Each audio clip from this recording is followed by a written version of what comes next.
ভাই আপনারা সবাই সাদা কাপড় কেন পরে আছেন? আজকে আমরা সাদা কাপড় পরেছি, আমরা মরার ভয় করি না। আমাদের লিডার ব্যারিস্টার সুমন ভাইয়ের উপরে যে হত্যার পরিকল্পনা করেছে, ইজার আমরা যে সুস্থ তদন্ত চাই, ওদেরকে যাতে আইনের আওতা আনা হয় 24 ঘন্টার ভিতরে। আর আমাদের ব্যারিস্টার সুমন ভাই জানে নিরাপত্তা চাই, যদি 24 ঘন্টার ভিতরে জানে নিরাপত্তা নিশ্চিত না করা হয়, আমাদের শাইস্তাগঞ্জ, মাধবপুর, হবিগঞ্জ, সমস্ত রাস্তাঘাট বন্ধ দেওয়া হবে।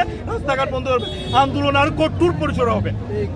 আন্দোলন চলছে, চলমান থাকবে। প্রশাসন এই ব্যাপারে কতটুকু আগ্রহী? প্রশাসন আজকে এক সপ্তাহ যাবত কোনো ধরনের কোনো আমরা বুঝতে পারতেছি না। ওরা যে কুচুকরি মহল ওনাকে প্রেরণ করেছে, ওনাকে এবং তো ধরা এরা ব্যর্থ হয়েছে। আচ্ছা, আমরা তো ভাই শুনছিলাম মানে 3-4 দিন আগের ঘটনা, এটা 4 দিন আগের।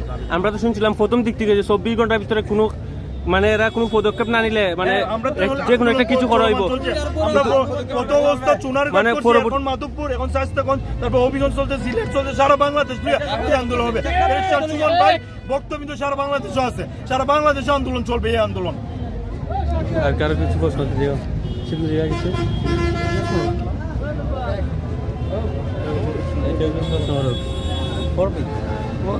ধন্যবাদ, ঠিক আছে ভাই। ওকে ভাই, যদি কিছু সারা বাংলাদেশে আগুন জ্বলবে, আগুন জ্বলবে। সুমন ভাইয়ের কিছু হলে, সুমন ভাইয়ের কিছু হলে, সুমন ভাইয়ের কিছু হলে, সুমন ভাইয়ের ভয় নাই, সুমন ভাইয়ের ভয় নাই, সুমন ভাইয়ের কিছু হলে। আচ্ছা ভাই, আমরা তো জানছি যে মাননীয় প্রধানমন্ত্রীর সাথে সুমন ভাই একান্তে কথা বলছেন, তো এই ব্যাপারে মাননীয় প্রধানমন্ত্রীর প্রতি আপনার অনুরোধ রেখে কোনো কথা আছে?